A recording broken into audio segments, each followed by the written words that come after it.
किया हुआ है कि हमारी पृथ्वी है, अर्थ यहाँ पर, और हमारी पृथ्वी के ऊपर जो वायुमंडल है, पहला वाला जो हमारा परत आती है वो है क्षोभ मंडल।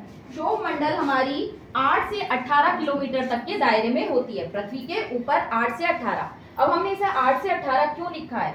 क्योंकि 18 किलोमीटर यदि हम देखें तो ये विषुवत रेखा से, विषुवत रेखा जो इक्वेटर लाइन होती है वो पृथ्वी को हम बीच से काटते हुए मानते हैं कि हमारी जो 0 डिग्री अक्षांश पर होती है वो विषुवत रेखा है।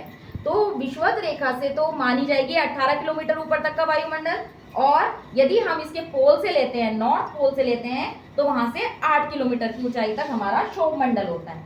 अब क्षोभ मंडल में क्या क्या एक्टिविटीज होती हैं हमारी? सबसे ज्यादा होता है इसमें मौसम परिवर्तन।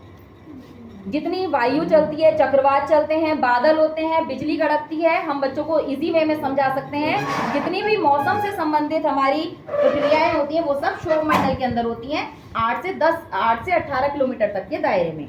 और इसमें एक चीज और अच्छी बात होती है कि ये जैसे जैसे हम थोड़ी थोड़ी दूरी पर जैसे ही हम ऊपर बढ़ते चले जाएंगे, 1 डिग्री सेल्सियस हमारा तापमान गिरने लगता है, ठंडा होने लगता है। इसके ऊपर यदि हम बढ़ते हैं तो हमारा आता है समताप मंडल। अब समताप मंडल ही हमारा वो मेन मंडल है जहां पर क्या चीज होती है, हमारी ओजोन परत होती है, जो हमें किस चीज से बचाती है? सूर्य की अल्ट्रावायलेट रेज से हमें वो बचाती है, सेव करती है। तो समताप मंडल में ही वो मिड के बीच में हमारी ओजोन परत होती है, ओजोन लेयर होती है, और समताप मंडल में हमेशा तापमान एक समान बना रहता है। यहाँ पर जो है ऐसा नहीं है कि तापमान ऊंचाई के साथ साथ घटेगा या बढ़ेगा। इसकी ऊंचाई पे हम थोड़ा सा नजर डालते हैं, ये हमारे क्षोभ मंडल से 10 से 50 किलोमीटर तक की दूरी पर होती है, 50 किलोमीटर तक के दायरे